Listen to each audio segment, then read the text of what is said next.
നെല്ലിയാമ്പതിയിൽ വനത്തിലൂടെ estate ഉടമകളുടെ അനധികൃത road നിർമ്മാണം.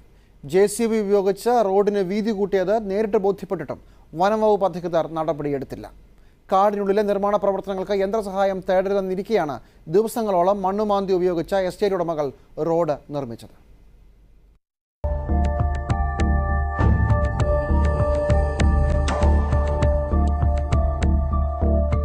കാട്ടുപോത്തും കരിങ്കുരങ്ങുമടക്കം അപൂർവ ജൈവവൈവിധ്യങ്ങളുടെ കലവറ. നെല്ലിയാമ്പതിക്കാട്ടിൽ പറമ്പിക്കുളം കടുവാ സങ്കേതത്തോട് ചേർന്ന എസ്റ്റേറ്റുകളിലേക്കാണ് സ്വകാര്യ വ്യക്തികൾ യഥേഷ്ടം റോഡ് നിർമ്മിച്ചത്. 4 വീൽ ജീപ്പിന് മാത്രം പ്രയാസപ്പെട്ടു പോകാമായിരുന്ന ചെറിയ വഴി വലിയ ലോറികൾക്കടക്കം പോകാൻ കഴിയുന്ന നല്ല റോഡായി മാറി. മരങ്ങൾ പിഴുതുമാറ്റിയും ഭൂമിയുടെ ഘടന തന്നെ മാറ്റിയുമാണ് റോഡ് നിർമ്മാണം. ഭൂമി വാങ്ങാനെന്ന വ്യാജേനയെത്തിയ ഞങ്ങളോട് JCB ഉപയോഗിച്ച് തന്നെയാണ് റോഡ് നിർമ്മിച്ചതെന്ന് എസ്റ്റേറ്റ് ഉടമ വെളിപ്പെടുത്തി.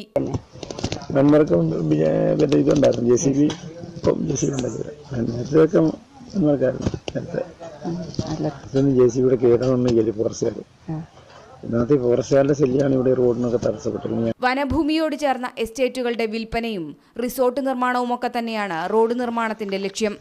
40ലേറെ ദിവസം JCB പ്രവർത്തിപ്പിച്ചാണ് ആനമടയിൽ നിന്ന് പെരിയച്ചോല വരെ കാട്ടിലൂടെ 6 കിലോമീറ്റർ റോഡ് പൂർത്തിയാക്കിയത്. തൊട്ടടുത്ത അല്ലിമൂപ്പൻ കോളനിയിലേക്ക് എത്തിയ വനംവകുപ്പിലെ ഉന്നതർ ഈ നിർമ്മാണങ്ങൾ കണ്ടിരുന്നെന്നും നടപടിയെടുക്കില്ലെന്ന് ഉറപ്പാണെന്നും മറ്റൊരു എസ്റ്റേറ്റ് ഉടമ.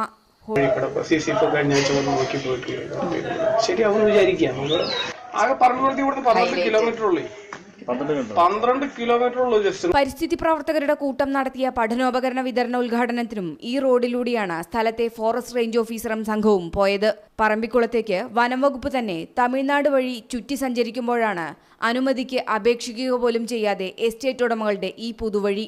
ഇങ്ങനെയൊരു റോഡ് നിർമ്മാണത്തിനായി ആരും അനുമതി ആവശ്യപ്പെട്ടിട്ടില്ലെന്നും റോഡ് നിർമ്മാണത്തെക്കുറിച്ച് പരിശോധിച്ചു വരികയാണെന്നുമാണ് വനം വകുപ്പിന്റെ ഔദ്യോഗിക വിശദീകരണം.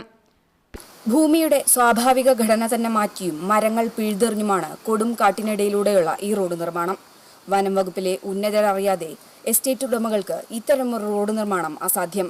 അരവിന്ദ് ചന്ദ്രനൊപ്പം നെല്ലിയാമ്പതിയിൽ നിന്നും വി.